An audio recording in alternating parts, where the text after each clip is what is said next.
La caída del cabello en la mujer no solo nos asusta, sino que afecta la autoestima. El 70% de las mujeres, si hacen las cosas bien, jamás van a perder el cabello. ¿Cuánto cabello es normal que una mujer pierda? Es normal que una mujer pierda. El estrés, la vida agitada, la pérdida de cabello en la mujer está hasta normalizando. Y el cabello se está perdiendo porque está convirtiéndose en... No me lo puedo creer. Biotina, colágeno, queratina, el consumo de esos nutrientes, ¿has visto que tenga un efecto positivo en el cabello de la mujer? ¿Sabes que para que el colágeno que estás tomando te pueda funcionar, tiene que tener estas características? ¿Cuáles son los elementos que más alimentan el cabello? Los 5 nutrientes más importantes para que tú puedas prevenir la caída del cabello son estos. Cómo Curar es un programa sin fines de lucro, sin patrocinadores. Si quieres apoyar mi canal, te invito a que te suscribas, a que comentes y a que compartas estos episodios. Puedes también visitar vitatienda.com o vitatiendaeuropa.com. Todas tus compras ayudan a que podamos traer los mejores y las mejores invitadas y para que este programa pueda realizarse sin necesidad de patrocinadores, para que la información que te ofrezco sea información objetiva y nunca apoyando absolutamente nada en lo que no crea al 100%. Doctor Leoncio Moncada, bienvenido a Cómo Curar. Agradecido, Coco, por la invitación. Leoncio, la caída del cabello en la mujer se ha convertido en una preocupación. Las mujeres que pierden el cabello, tanto si es por una alopecia o de repente vemos que el cabello empieza a caerse, no solo nos asusta, sino que afecta la autoestima, afecta cómo nos vemos, cómo nos sentimos, cómo nos calificamos. ¿Por qué hay pérdida de cabello y cuánto cabello es normal que una mujer pierda? Empecemos diciendo que es normal que una mujer pierda un número más o menos alrededor de 100 cabellos al día. Esto es considerado normal. Puede aumentar hasta inclusive 400 cabellos al día en ciertos momentos y bajo ciertas circunstancias. Por ejemplo, una paciente que cambia un método anticonceptivo puede tener lo que se llama un efluvio telógeno o puede tener un efluvio anágeno. ¿Cómo se traduce esto? Esto se traduce en cambios metabólicos a nivel del paciente, lo que va a traer como consecuencia un aumento en el número de la pérdida de cabellos diaria, generándose así siempre incertidumbre en el paciente. Ahora, ¿qué es lo más importante a conocer? Que estos casos son autolimitantes. ¿Qué quiere decir? Quiere decir que tienen un inicio por algo que cambió la forma habitual del comportamiento de la mujer, pero que también se van a terminar solo en el transcurso de 3 a 6 meses. Pero a veces hay mujeres que dicen, mira, me estoy cepillando y el cepillo lo tengo lleno de pelos. Yo no lo tenía así, o sea, veo una caída de pelo dramática. ¿Qué ciclo tiene el cabello? Ok, el cabello tiene 3 ciclos. Un ciclo anágeno, un ciclo catágeno, un ciclo telógeno. Traducido esto a lenguaje humano. El ciclo anágeno es un crecimiento de forma continua de entre 2 a 7 años y va a crecer por mes un promedio de entre 0.8 a 1.2 milímetros. Quiere decir que en promedio crece 1 centímetro por mes. Por esta razón, cuando nosotros observamos el cabello en el microscopio y el cabello está teñido o ha tenido algún daño, podemos más o menos saber el tiempo que ese daño ha estado influenciando el crecimiento del cabello. Estos ciclos, el ciclo catágeno es un ciclo donde el bulbo se suelta de su parte inferior y el ciclo telógeno es donde termina desprendiéndose. ¿Ok? Estos ciclos se pueden ver variados en la duración dependiendo de agentes externos o inclusive internos. Deme ejemplos. Ok, por ejemplo, una paciente con un embarazo reciente puede perder más cabello dependiendo del sexo de la fetación. ¿De verdad? Sí, porque las hormonas de la mujer se ven influenciadas de una forma indirecta por el sexo del bebé. O sea, si tienes un embarazo de un bebé varón, ¿más pelo o menos pelo? Más pelo. Oye, qué bueno que tuve 3 varones, o 4, de hecho. Y si tienes una niña, menos pelo. Sí, Oye, qué interesante. Eso no lo había escuchado jamás. sí, esos son variables igualito que, por ejemplo, hay algunas circunstancias que te pueden predestinar a que en el futuro puedas tener problemas de calvicie androgénica. Por ejemplo, si tu papá o tu mamá tienen problemas de calvicie, en este caso la mamá puede heredar el 60% de la probabilidad de tener calvicie androgénica y el papá el 40% de la probabilidad. Si naces hembra, entonces se supone que tu problema de calvicie androgénica no debería de comenzar sino a la edad de la premenopausia. O sea, las mujeres, si tenemos un componente genético predisposicionándonos a tener menos cabello, tener caída de cabello androgénica, porque es por hormonas androgénicas masculinas. ¿Eso suele ocurrir alrededor de la menopausia? Debería de iniciar en ese momento. Ahora, pudiera iniciar antes de ese momento si en algún momento de tu vida, aunque sea por un minuto, desarrollaras trastornos tiroideos, ovario poliquístico o problemas de hiperinsulinismo. Y ahora nuevo, después del COVID, sabemos que el COVID también es capaz, aparte de estas 3 patologías, de desmarcar el sitio genético o el receptor genético que va a hacer que interactúe con el DHT, que es lo que va a hacer que se produzca la miniaturización del cabello, que es lo que se expresa como calvicie androgénica. El hipotiroidismo, ¿por qué tiene un efecto estresor en el cabello? Porque empieza a hacer modificaciones hormonales. Entonces, comienza a haber una mayor producción de dihidrotestosterona, que es lo que va a producir a nivel de cabello la miniaturización por efecto inhibidor de ciertos elementos que alimentan el cabello, generándose así poco a poco la miniaturización del cabello. ¿Cuáles son los elementos que más alimentan el cabello? Mira, los elementos que más, en este caso estamos hablando de inhibidores a nivel de la parte celular. Son inhibidores que tienen cierto tipo de marcaje que hacen la parte metabólica del cabello. ¿Nutrientes que consumimos todos los días? No tanto como metabolitos? nutrientes, más es la manera, más son los receptores que están encargados de hacer el metabolismo celular. O sea que cuando una mujer tiene la glándula tiroides alterada, hay una reacción química, ¿me estás diciendo? Hay cambios metabólicos en el paciente que producen el desmarcaje del receptor androgénico. Define ese desmarcaje hazlo más visual para que sepamos lo que es. Sencillo.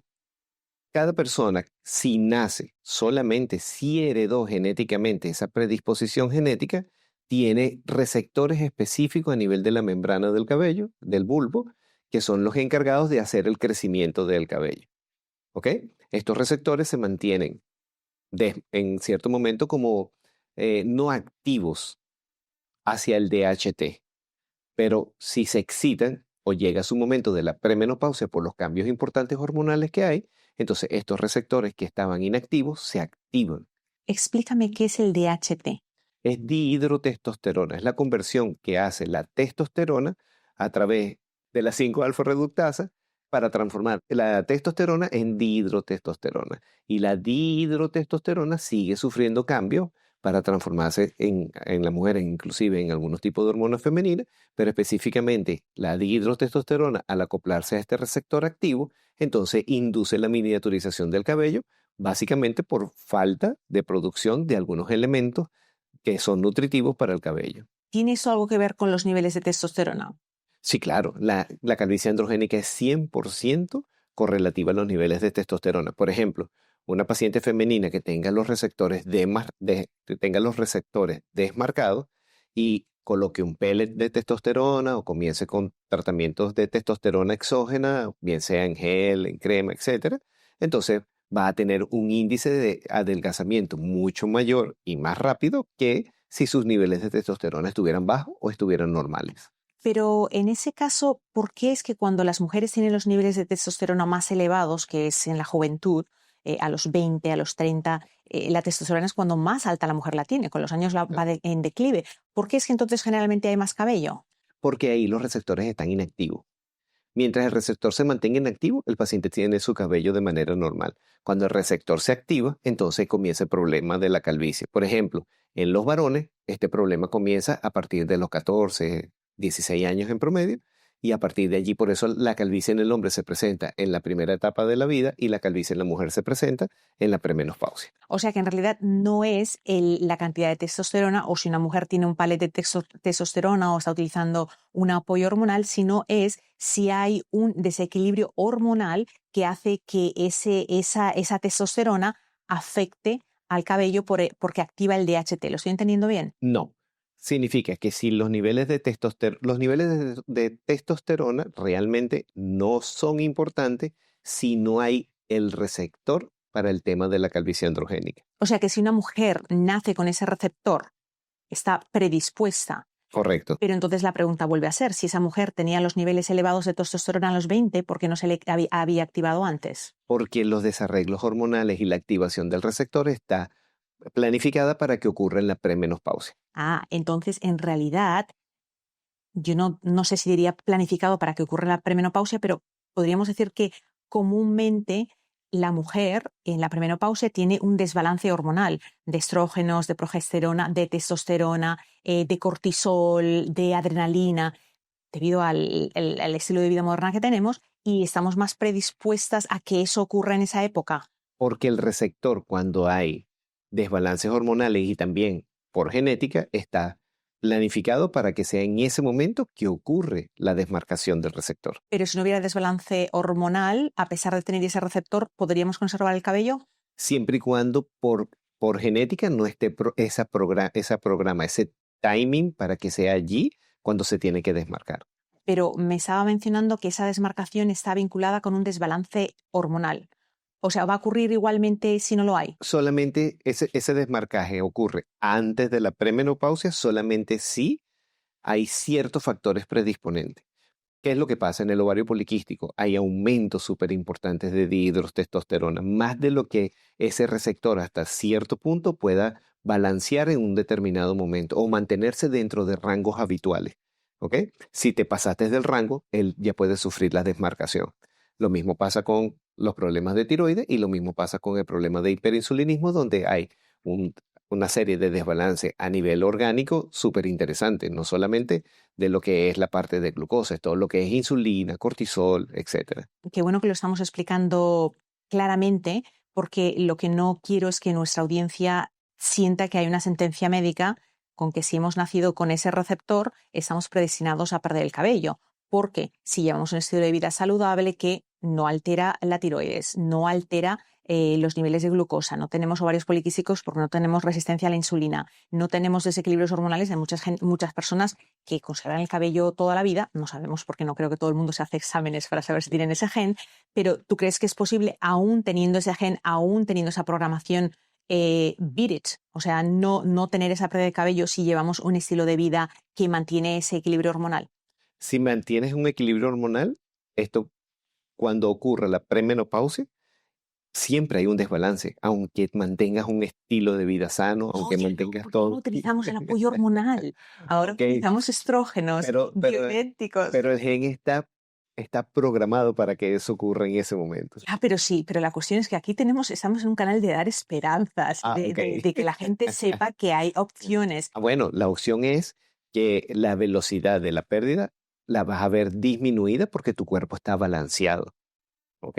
Entonces, en vez de algo ocurrir abruptamente, como ocurre en muchas mujeres que están desbalanceadas, va a ser algo a muy largo plazo por los próximos 20, 30 años, en vez de haberlo hecho en 2 o 3 años. Y que, como usted dice, a veces es un cambio en una situación que hay más estrés o que hay situaciones en las cuales las personas de repente dicen, el estrés me hace perder el cabello, pero ahora usted te está explicando por qué eso ocurre. Claro, porque bajo estrés produces más cortisol, hay trastornos hormonales, aumentan los niveles de testosterona y esto va a traer como consecuencia mayor DHT o dihidrotestosterona libre interactuando con los receptores activos, lo que hace que haya un aceleramiento en cuanto al adelgazamiento del cabello. ¿Hay alimentos que pueden proteger ese equilibrio hormonal o que pueden alimentar, aportar nutrientes, tanto si tienes esa predisposición que usted ha mencionado que es como un 30% de la población, ¿verdad? Sí, O no, o sea, el 70% de mujeres no tienen esa predisposición a la pérdida de cabello, pero podemos proteger, además de manejar nuestro estrés y equilibrar nuestras hormonas, con ciertas vitaminas, minerales. ¿Hay nutrientes específicos que usted, por ejemplo, recomendaría? claro que sí. Fíjate, eso es lo más interesante. Nuestro segundo cerebro es el intestino. Y partiendo de esa clave, pues obviamente, mientras más sanos comemos, nuestro organismo y nuestras hormonas se mantienen en un nivel mucho más constante y más sano. ¿Ok? Entonces, sí, como lo mencionábamos, hay elementos nutricionales, por ejemplo, que son importantes para aportar. Fíjate, en los últimos estudios hechos para Latinoamérica, se habla de que la mayoría de las personas tienen deficiencias importantes de vitamina D. ¿Ok? Entonces, ¿esto a qué se debe? Se debe a que la vitamina D, una vez consumida vía oral, si quieres que se fije o se active, necesitas obligatoriamente los rayos del sol. Mucha gente no toma sol. Y ahí es donde vienen los problemas por los temas laborales, oficinas, entras a trabajar, no ha salido el sol, sales de trabajar, ya se ocultó el sol. En este sentido, pues, por más que tomes vitamina D, si no lleva sol, es como que si no la estuvieras tomando, no se está activando. Las deficiencias de vitamina D hacen que los ciclos de crecimiento del cabello sean un poco más cortos y por ende vas a perder más cabello. También tenemos al zinc, es un elemento sumamente importante para el crecimiento del cabello. Fíjate que el zinc es un oligoelemento tan interesante para el cuerpo que te aporta nutrientes para la parte inmunológica, para la parte alimentaria, para la parte sexual en el hombre inclusive. Y también es muy fácil para el hombre perder zinc. También aparte de esto, pues tenemos el espectro de la luz roja del sol, que ayuda muchísimo en los procesos inflamatorios. Esto significa que pudiéramos usar de estas terapias que llaman cascos láser, porque estas terapias están diseñadas para tener esta luz que está en el espectro entre los 540 y los 720 nanómetros de longitud de onda, que es lo que te va a ayudar a que los procesos inflamatorios se alivien, porque minimiza básicamente las interacciones de todo lo que se produce durante el proceso inflamatorio, las interleuquinas, etcétera, que es lo que va a traer como consecuencia una mayor producción de dihidrotestosterona por el enlentecimiento el proceso inflamatorio genera enlentecimiento en la microcirculación capilar. Esto genera una mayor interacción del DHT con los receptores y por ende va a generar un adelgazamiento mucho más rápido del cabello. Pero usted está mencionando que estos son rayos rojos. Es luz roja. Luz roja. ¿Qué son? ¿Como cascos o qué es lo que...? Sí, son láseres, están aprobados por la FDA incluso. Es un sistema de láseres pequeños que meten dentro de un sistema que llamemos casco o gorra láser, y lo importante es la energía o potencia que entrega, además del espectro de la luz en el cual se debe de mantener para que en realidad pueda esta luz roja trabajar sobre el proceso inflamatorio que ocurre en este caso, como estamos hablando específicamente del cabello, del cuero cabelludo. Los varones, hemos dicho un 30% de mujeres tienen ese porcentaje genético que las predispone, que eso se puede atrasar con un estilo de vida más saludable. Sí. ¿Pero en los hombres? En los hombres es peor porque en los hombres comienza en una etapa más precoz. En el hombre comienza en la etapa después de la pubertad, básicamente cuando empieza a convertirse ya en hombre, que empiezan los cambios hormonales interesantes, donde el hombre comienza también, no solamente el cambio hormonal, sino el cambio físico, comienza a perder las entradas, pero esto para masculinizar la cara. No hay que confundir la pérdida de cabello a nivel de las entradas con calvicie androgénica. Por eso hacemos estudios con el microscopio de luz polarizada, porque ahí si es calvicie androgénica se van a producir ciertos cambios a nivel del folículo que podemos observarlo con solamente 10x de aumento y ya entonces poder hacer la diferenciación clínica entre si el cabello se está perdiendo porque está convirtiéndose en varón o el cabello se está perdiendo porque ya hubo desmarcaje de los receptores y ya empezó a perder cabello como calvicie androgénica. Si tienes dolores que no sentías antes, sientes que tu peso está estancado y te supera la idea de cómo empezar a cuidarte, te invito a que te unas a mi reto de 10 días Renova Detox. Recibirás una lista de más de 100 alimentos aprobados, recetas sencillas antiinflamatorias para desayunos, comidas y cenas, vídeos motivadores exclusivos y acceso a un grupo de apoyo. Entra en vitatienda.com o vitatiendaeuropa.com. Por solamente 10 euros o $10 consigue tu guía y da el primer paso hacia una vida más sana diciendo no a las sentencias médicas. En los varones, si hubiera un cambio de estilo de vida, el cambio hormonal en el hombre no es tan marcado como en la mujer, que tenemos ciclos que estamos siempre subiendo y bajando. En el hombre es también el DHT, el detonizante. ¿Hay algo que se pueda hacer para retrasar esa caída del cabello como en las mujeres? Lo que pasa es que es difícil y te explico por qué. Lamentablemente, en el único lugar que el DHT hace un efecto completamente contrario a lo que un hombre quiere es en el cabello que tiene marcaje. De resto, de aquí hacia abajo, el DHT es lo que nos mantiene viriles, hombres, activos, fuertes, buen sueño, buen desarrollo diario.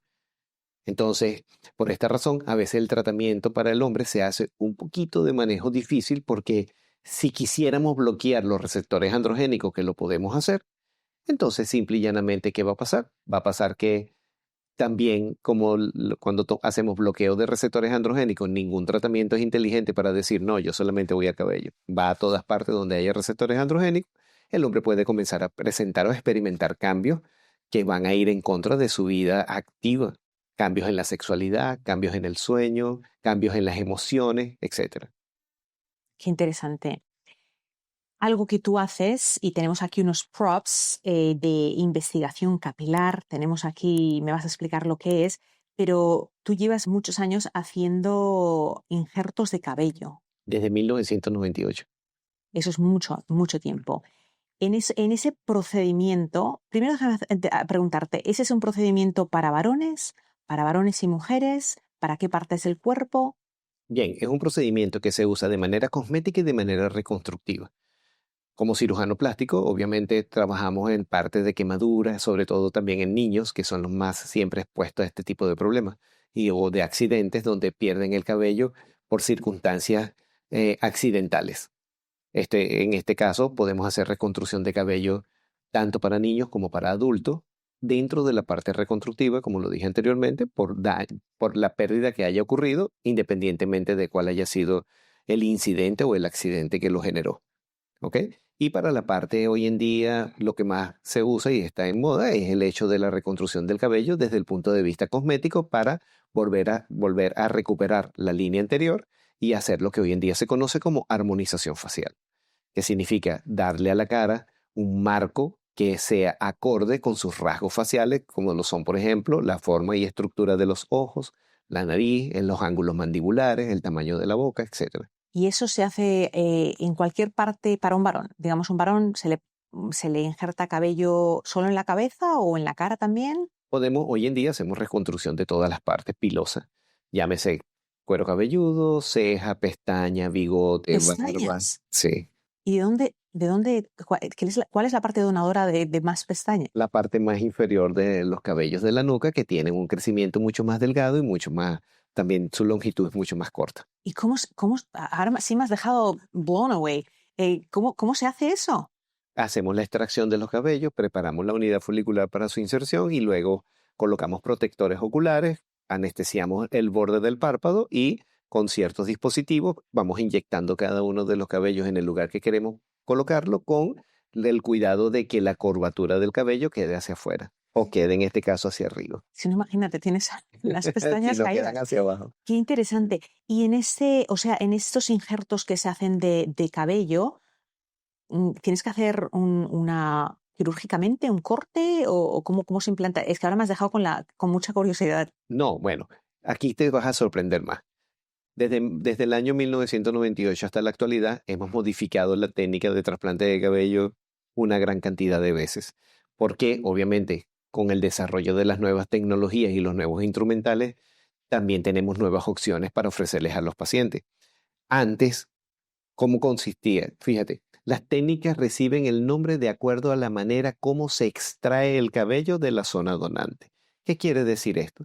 Esto quiere decir, por ejemplo, que la zona donante por predilección en esa época era toda la parte de la nuca posterior porque esos cabellos genéticamente no tienen la posibilidad de tener receptores androgénicos. Los receptores androgénicos solamente son heredados para la parte superior del cuero cabelludo, no para los laterales, no para la zona posterior. Por eso los hombres que tienen calvicie tienen su corona. Y por eso cuando hacemos un trasplante se pudiera llegar a garantizar, siempre y cuando hayamos tomado los cabellos de la zona segura, que estos cabellos van a seguir creciendo en el tiempo per se, independientemente de lo que vaya el paciente a hacer. O sea, si un paciente tiene una calvicie grado 7 y un paciente hizo la reconstrucción de toda su calvicie, es un paciente que no tiene que tomar tratamiento médico porque todos los cabellos que se trasplantaron son cabellos que no tienen receptores androgénicos, o sea que no tienen la posibilidad de volverse a perder, siempre y cuando el trasplante haya sido bien realizado. Entonces, me dices que se extrae el cabello de un área donde no hay receptores androgénicos. Hemos hablado de que se puede transferir en cualquier área de cabello capilosa. Explícame un poquito cuál es el procedimiento. O sea, un paciente, ¿qué te viene a ver? ¿Más varones, más mujeres? Vienen más varones, siempre vienen más varones porque todavía esto es como un poquito un tabú para la mujer, ¿ok? Siempre, porque recuerda que la mujer cuando tiene que hacer reconstrucción siempre es su línea anterior y la línea anterior es lo que todos pueden ver. Ahora, cuando han tenido problemas a nivel de los laterales o en la zona posterior, ya son un poquito más más de acceso para ellas porque ya saben que si no les gusta se lo tapan con el otro cabello y no tienen ningún tipo de dificultad. Pero lo que te comentaba al principio era la forma como se extrae es lo que recibe el nombre. Antes se llamaba FUT o FUSS y esto era por sus siglas en inglés, FUT, Follicular Unit Transplant, trasplante de unidades foliculares, o Follicular Unit Strip Surgery, que consistía en tomar una tira, de la tira se seccionaba para ir separando las unidades foliculares, se cerraban los dos bordes y siempre quedaba una cicatriz en la zona posterior. En la actualidad, el método más utilizado desde el año promedio 2004-2005 en adelante se llama FUE, que significa Follicular Unit Excision. Excision porque excindimos con un bisturí circular la unidad folicular 360 grados alrededor de toda la unidad folicular en profundidad hasta 2.5 milímetros para poder liberarla de su anclaje que lo hace el músculo y la glándula sebácea para luego poder sacarla completa y transportarla al lugar donde la queremos colocar. A ver, Eso es lo que significa. explícame eso de nuevo. Ok, cada unidad folicular es aislada 360 grados alrededor. O sea, cada cabello. Lo que pasa es que una unidad folicular puede ser contentiva de desde 1 hasta 4 o 5 cabellos en promedio. ¿Ok? Lo más común es que tengan 1, 2 y 3 cabellos cada unidad folicular. Lo ideal es poder retirar la unidad folicular completa, porque cada unidad folicular también se le llama familia. ¿Por qué se le llama familia? Porque cada grupo de 2 o 3 cabellos comparten un músculo y una glándula. Y cuando se implanta solo el cabello o se implanta el músculo y la glándula. Se implanta todo porque es un complejo. Es como una familia, como lo estoy diciendo. ¿Qué quiere decir eso? Quiere decir que todo sale completo. Este es el músculo que estamos observando acá y esta es la glándula. Si le quitamos la glándula y le quitamos el músculo, hay poca probabilidad de sobrevida, a pesar de que sus células madre están a nivel del bulge, que está un poquito por encima del bulbo. Es algo sumamente microscópico. Entonces, ¿qué se hace? Esta es la piel, la parte superior de la piel. Hacemos una incisión donde liberamos el músculo y la glándula. Esta parte no la cortamos porque ya el anclaje es muy suave y con traccionarla sale completa. Y eso es lo que trasplantamos. Pero el tamaño debe ser microscópico. Estamos hablando de unidades foliculares que tienen una longitud promedio que puede estar entre los 4 milímetros y los 9 milímetros. Entonces, se implanta esa unidad folicular. ¿Ese cabello que se implanta ya no se cae o cuando cicatriza se cae y vuelve a nacer? ¿Qué es lo que ocurre? Es una pregunta muy interesante porque entonces ahí pasamos a la segunda parte de lo que es el trasplante de cabello. Hasta aquí hemos conversado de lo que es la forma como lo extraemos. Ahora viene el segundo proceso que es cómo lo preservamos, porque aquí estamos hablando de trasplante de tejido vivo. Si no hay un buen sistema de preservación, entonces muchas de las unidades no van a crecer una vez trasplantadas. Ahora, ¿cómo colocamos ese cabello para que se vea natural? Allí es donde está el detalle, porque ¿qué pasa? Tienes, yo diría, 4 diferentes métodos. Tienes el método que se llama pre-made en inglés, que significa prehecho porque cortan el pelo, abren los huequitos donde se van a introducir posteriormente cada una de las unidades foliculares. Para esto puedes utilizar pinzas, agujas, inyectores, etc. ¿Ok?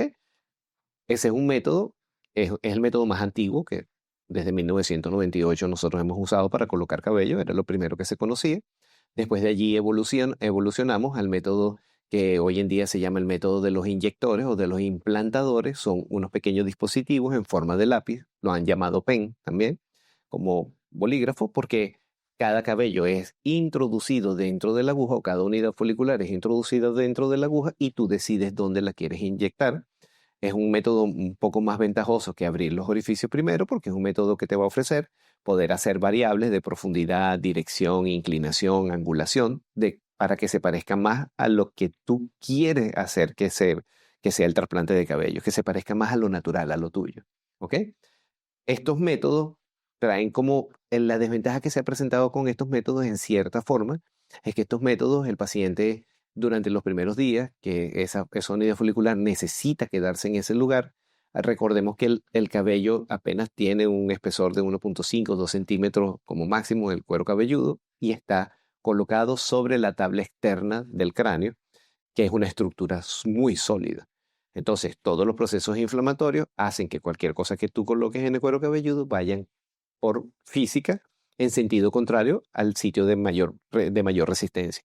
Como en este caso la mayor resistencia lo ofrece el hueso, entonces todo busca salirse. Por esta razón, fíjate que cuando tú ves pacientes recién trasplantados, a veces usan tiras, tienen que dormir con algún tipo de protección para no voltear la cabeza, porque si la apoyas sobre algo, corres el riesgo de que alguna de esas unidades foliculares se salga por el fenómeno de presión. ¿Por cuánto tiempo tienen que hacer eso? En estas dos técnicas que te mencioné, tendrías que estar así por lo menos las próximas 24, 72 horas, dependiendo del número de cabello que colocaste y qué tan cerca lo colocaste. Eso quiere decir, dependiendo del número de unidades foliculares colocadas por centímetro cuadrado. ¿Ok? Esto es lo que conocemos con el nombre de densidad.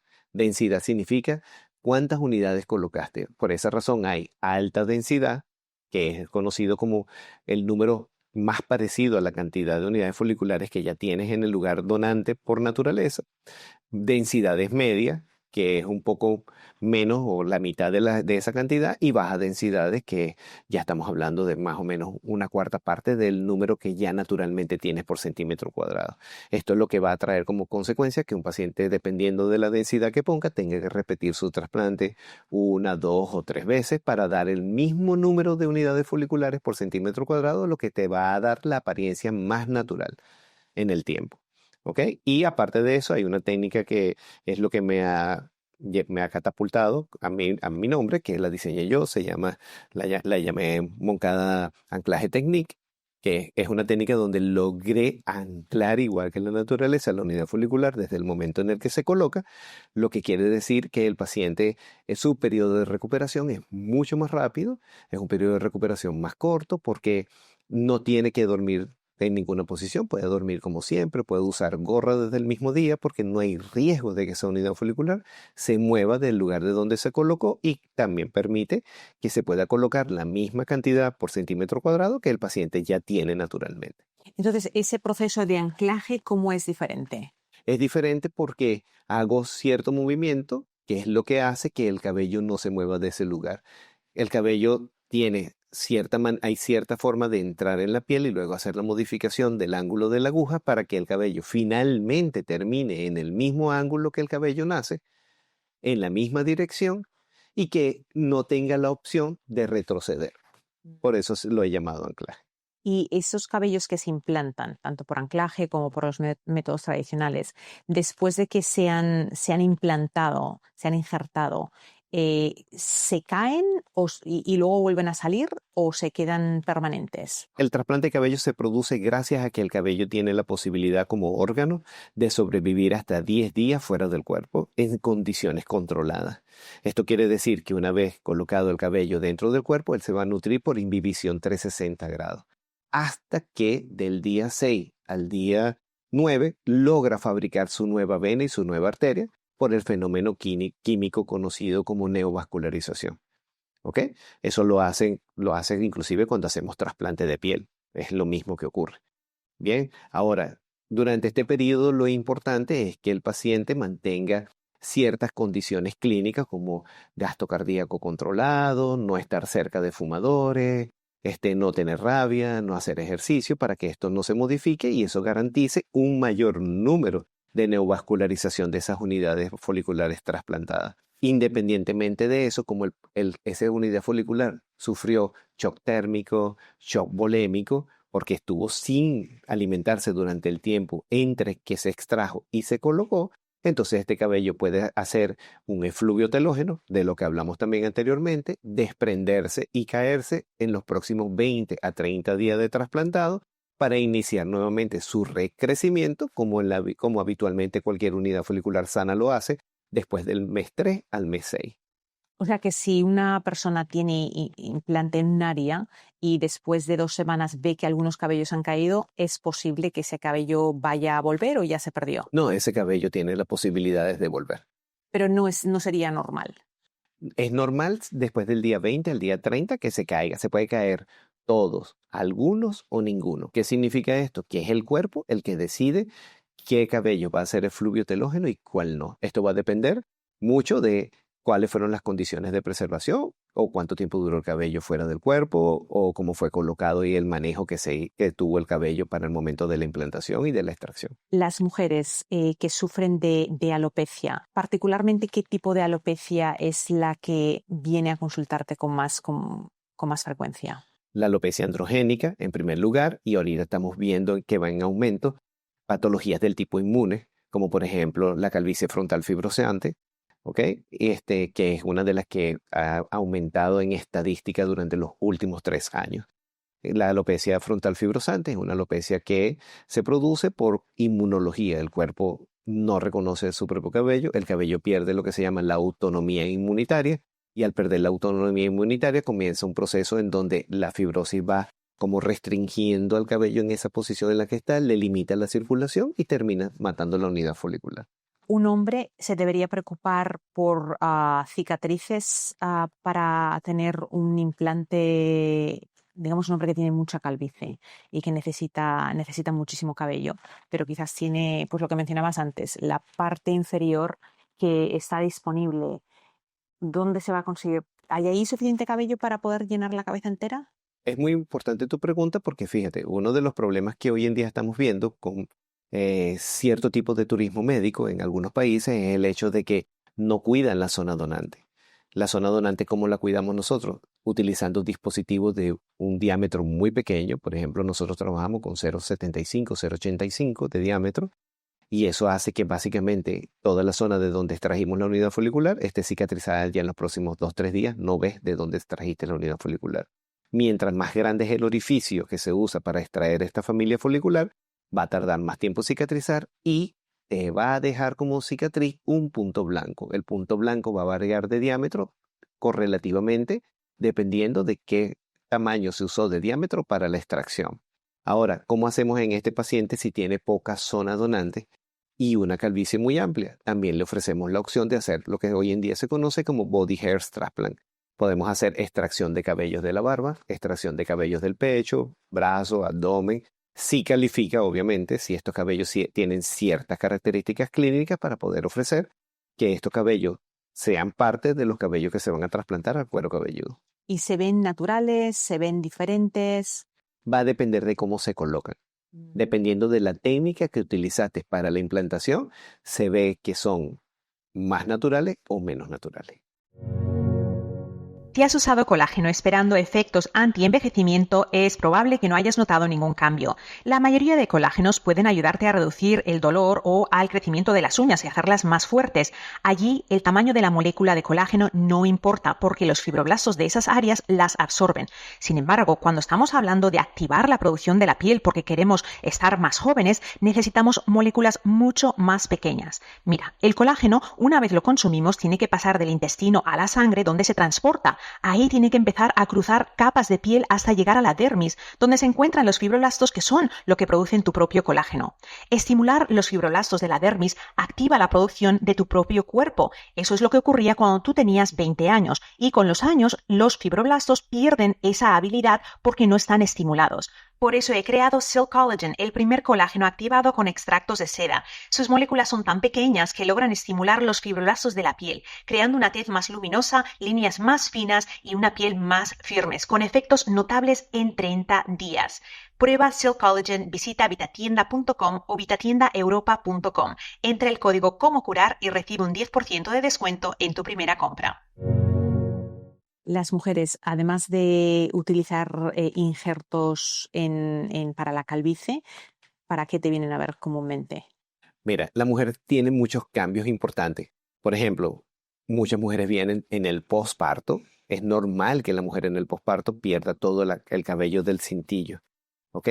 Ahora, este cabello no lo vas a recuperar sino hasta que el bebé está cumpliendo un promedio de 8 a 9 meses. Tomes o no tomes nada, vas a recuperar el cabello de manera habitual porque esto es algo que fue diseñado así por la naturaleza. ¿Por qué se pierde el cabello frontal después del parto? Por los cambios que hay interesantes en la mujer. La mujer viene de hacer una gestación de 9 meses, cambios importantes en las hormonas, interacción con las hormonas del niño y de manera abrupta, apenas el niño nace, tienes pérdidas importantes sanguíneas, desprendimiento de la placenta, Otra vez las hormonas están cambiando porque ahora viene el segundo proceso que es la lactación, ¿ok? Esa lactancia te genera en la mujer también cambios interesantes a nivel hormonal que son fisiológicos, son normales porque van destinados a hacer la preservación del producto, que en este caso es el niño.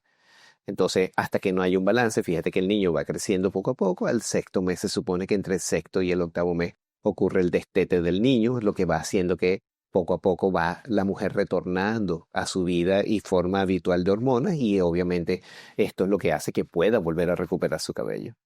Este canal está mayoritariamente seguido por mujeres. ¿Cuáles son los errores más comunes que las mujeres cometen con su cabello que quizás, aparte del cambio hormonal, aparte de la predisposición genética, qué errores cometemos que quizás puedan afectar a la pérdida de cabello? Ok, hay ciertos momentos donde el cabello no debería de recibir tratamientos químicos porque hay ciertos cambios a nivel de su estructura.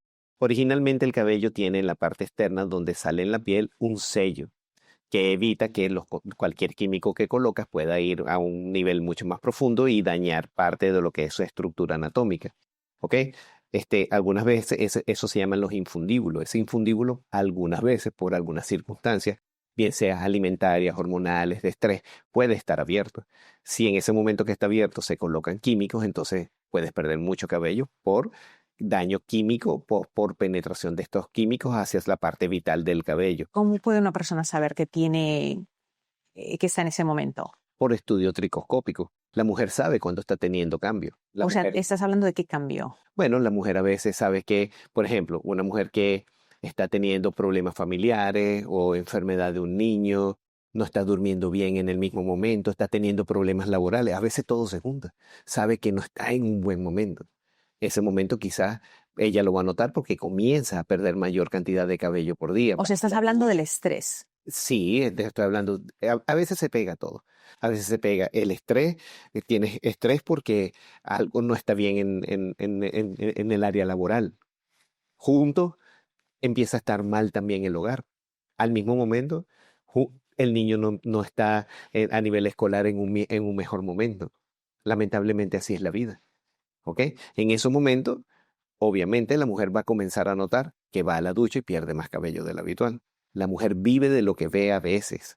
¿En qué sentido digo? A veces la mujer hace ciclo solo. O sea, comites algo o tomates algún medicamento, empezaron a haber cambios a nivel de la pérdida de cabello, comienzas a ver más cabello en la ducha, te empiezas a preocupar más por esto, empiezas a dejar de dormir, empiezas a cambiar hábitos alimenticios porque no comes a la hora, porque estás preocupada por cuánto estás viendo de cabello allí y empiezan a hacer un ciclo que a veces es difícil de romper hasta que uno las agarra y le dice, ven acá, vamos a calmarnos un poco.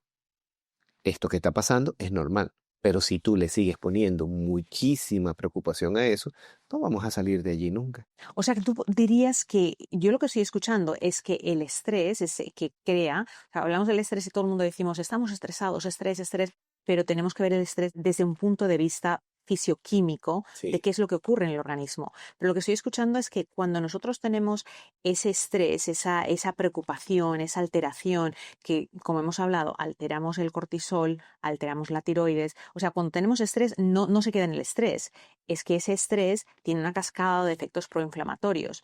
Ahí es donde nosotros o nosotras podemos ver esa pérdida de cabello y en ese momento tú lo que recomiendas es que no sería el momento de hacerse un tratamiento químico. A veces no. A veces no, porque en ese momento hay cambios interesantes producidos por las hormonas, por toda la cascada que produce el estrés. Empezando, como lo acabas de nombrar, por los cambios a nivel del cortisol, por los cambios a nivel de todo lo que son las hormonas femeninas, por los cambios de todo lo que... Fíjate que cuando hay estrés inclusive hay problemas en la formación de algunas hormonas que te hace conciliar el sueño. Tanto es así que a veces el estrés te obligan a tomar a veces tabletas para poder descansar y dormir. Porque entonces comienzas un ciclo, yo lo llamo un ciclo de autodestrucción, porque es un ciclo en el cual cada día se te va agregando algo nuevo, solamente porque no fuiste capaz de controlar un momento inicial en donde sigue habiendo mucha liberación de cortisol. Y fíjate que esto está llevando a muchos procesos inflamatorios y luego lleva obviamente a algunas enfermedades a otro nivel orgánico. De ahí se habla de todo lo que viene con respecto al cáncer de mama, con respecto a lo que son lesiones a nivel de otras estructuras y otros órganos. Ahora mismo se está hablando de todo lo que es la formación de todos estos problemas a nivel uterino, que a veces la paciente termina después básicamente peor porque tiene que hacer histerectomía cuando tiene todos estos miomas a nivel uterino. ¿Y todo producto de qué? Todo producto del estrés. ¿Ves? Así como en el hombre, después de los 60 años o después de los 55 años, comienza un proceso de envejecimiento, pero en el hombre es mucho más sencillo de controlar que en la mujer. ¿Por qué? Por una sencilla razón. La mujer nace con el número de óvulos predestinado para tener menstruación. La hembra, dentro del vientre materno al tercer mes, ya se conoce cuál es el número de óvulos que van a tener. Si estos números de óvulos, por X razón, entran en reposo, entonces la menopausia de la mujer se prolonga. Pero originalmente la mujer pierde un gran número de óvulos que empiezan un proceso de maduración durante cada periodo menstrual, de los cuales uno solo logra madurar. Cuando se acaban los óvulos, llegó la menopausia. En el hombre es diferente porque el hombre nace con células germinativas que no se van a activar sino a nivel de más o menos como a los 14, 16 años. Una vez que se están activas, el hombre las puede mantener activas siguiendo ciertos patrones de comportamiento. Por ejemplo, un hombre que está en la edad de los 55, 60 años y come alimentos que sean procreación de testosterona, por ejemplo, aceitunas verdes, carnes magras, atún, hace ejercicio de pesas de 3 a 5 veces por semana, tiene sexo sano con su pareja 2, 3 veces por semana. Este es un hombre que tiene la opción de postergar, si no se engorda tampoco, porque recordemos que la grasa abdominal en el hombre trae como consecuencia la formación de hormonas femeninas también. Entonces, si el hombre se mantiene bien alimentado, sano, sigue patrones de ejercicio, patrones de sexo seguro, tranquilo, entonces esto quiere decir que el hombre va a alargar su periodo de andropausia. ¿A qué edad generalmente ocurre la andropausia masculina? Debería de ocurrir en un promedio de entre los 55 y 60 años. Pero ahora hay muchas alternativas para prolongar la andropausia en el hombre sin necesidad de llegar a usar testosterona exógena. ¿Y la andropausia, cuál sería la definición de andropausia para un varón? Que ya el testículo deja de producir espermatozoides y obviamente los niveles de testosterona se caen. Pero hoy en día, como estás mencionando, con la información que nos has dado y con las técnicas que hay de salud, se puede... Lo puedes prolongar. De hecho, fíjate que no es mentira que en Latinoamérica, a nivel de los campos, los hombres que tienen a veces 70, 80 años, trabajan en el campo, se paran temprano, comen saludable, tienen vida saludable, llegan a tener hijos a los 80 años, 85 años, 75 años. Y se dice siempre, ¿por qué lo pueden hacer?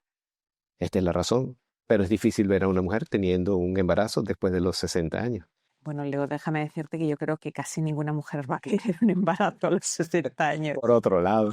Ya, especialmente las que hemos tenido unos cuantos, ya cuando terminas dices, esa tienda está cerrada. Doctor Moncada, muchísimas gracias por estar en Cómo Curar, por explicarnos cuál es el ciclo natural del cabello, por quitarnos de dudas y miedo, porque a veces 100 cabellos son muchos cabellos y hay personas que los pierden y se asustan porque los ven todos juntos en una bola y tienen pánico de que se van a quedar calvos. Y gracias también por enseñarnos de que sí tenemos pérdida excesiva, sí hay soluciones. Sí, siempre hay solución. Lo más importante siempre es hacer un diagnóstico precoz para poder colocar un tratamiento en el momento oportuno, sin tener que llegar al momento en donde ya la patología no tiene retroceso. Una última pregunta. El Monoxidil, que es un tratamiento aprobado por la FDA, ¿por qué les funciona? Yo entiendo que es efectivo para prácticamente todos los varones, pero he leído, y quizás estoy totalmente equivocada, que algunas mujeres tienen una reacción positiva y otras no, la tienen negativa. Lo que pasa es que el minoxidil en realidad es un antihipertensivo. El efecto colateral del minoxidil es que genera hirsutismo. ¿Ok? Pero es dosis dependiente. Algunas de las veces lo que hay que en algunas mujeres ajustar más la dosis para lograr esta producción de cabello. ¿Qué es lo malo? Que no solamente te va a salir cabello, te va a aumentar cejas, pestañas, barba, te puede salir barba, bigote, más cabello axilar, más cabello corporal, porque no hay un límite en el hirsutismo, no hay un límite en la producción de cabello. También lo malo es que son medicamentos que son dependientes, o sea, el día que lo dejas de tomar, otra vez vuelves a retroceder al punto inicial de donde estabas. Pero yo había leído que algunas mujeres, en lugar de conservarles el cabello, se lo hacía perder más. ¿Es eso cierto? Dependiendo. Si lo tomas, no tiene efecto shedding. Si lo colocas, hay efecto shedding. ¿Qué es el efecto shedding? El producto es oleoso en su forma natural. Tienen que mezclarlo con alcoholes de alto grado. Al colocar estos productos con sus vehículos, que la industria farmacológica, dependiendo de cada empresa, usa un vehículo diferente para el transporte de la molécula activa, y colocarlo en el cabello, generas un efecto conocido como shedding. Ese efecto básicamente lo que hace es describir que vas a perder una mayor cantidad de cabellos por día. Pero este efecto es autolimitante hasta por un promedio de 4 a 6 semanas después que iniciaste la colocación. Ya después de 6 semanas, estas caídas abundantes frenan para entonces iniciar un proceso de crecimiento del cabello.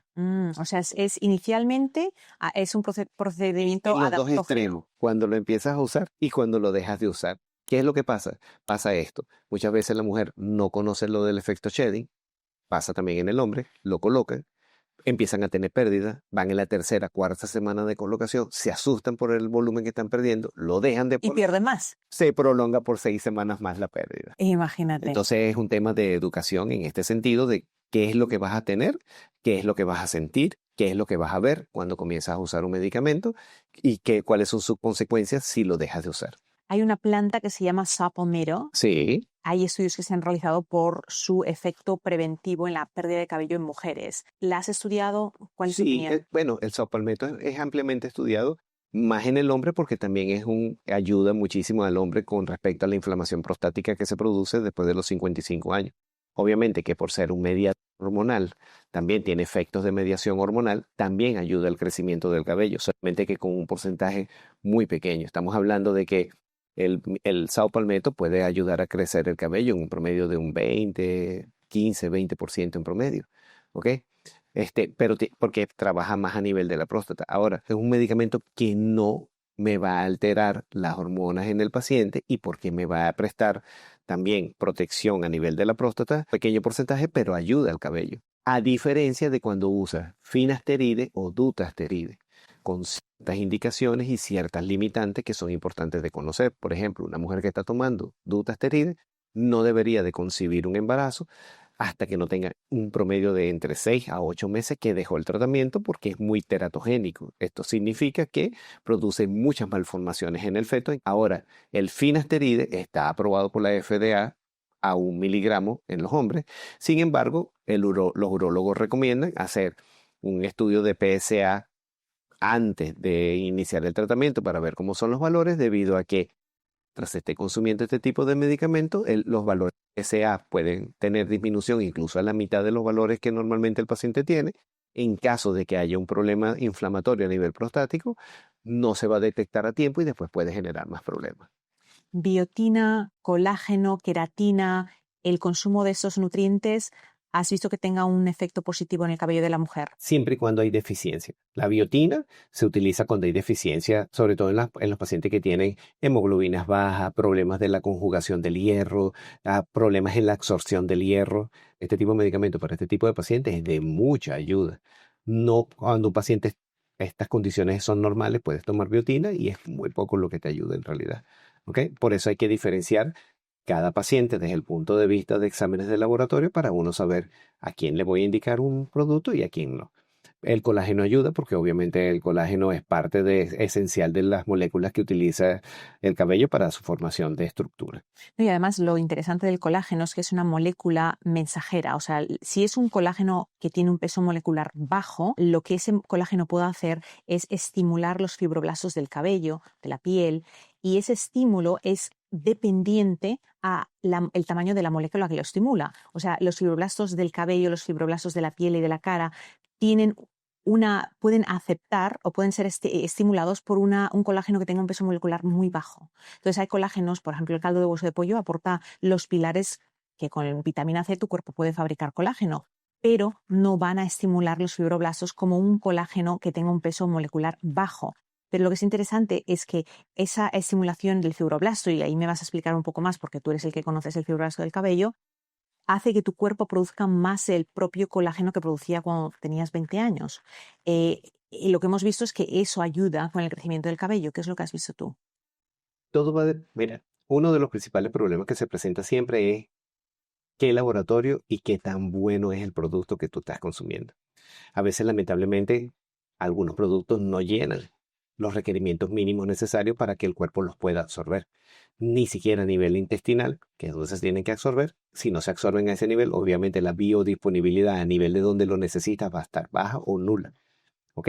En este caso, a nivel del cabello, básicamente lo que se necesita es que estén disponibles no solamente esto, sino que también pueda el cabello utilizarlo y no estar el receptor bloqueado para que pueda haber el metabolismo a ese nivel.